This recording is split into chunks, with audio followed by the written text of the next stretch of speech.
ไปหาเพราะว่าอยากงานที่ทำบ่ได้ใจดำยังคิดนำตัวน้องคือเก่าบ่ได้เปลี่ยนไปหัวใจอ้ายยังห่วงเจ้าบ่ได้ปล่อยให้เงาเสาร์อาทิตย์ติดงานโอทีได้แต่โทรหาน้องคงจะไม่ว่ากันบ่เคยเปลี่ยนพันสัญญาหักมันคนดีบ่ได้กักมีกิ๊กบ่ได้หลีกสัญญาที่มี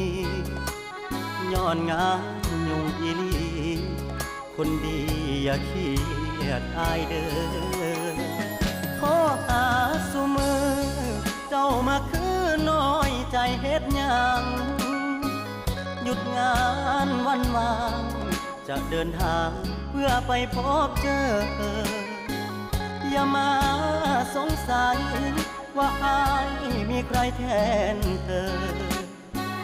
หักมันเสมอบอกเคยเพลอ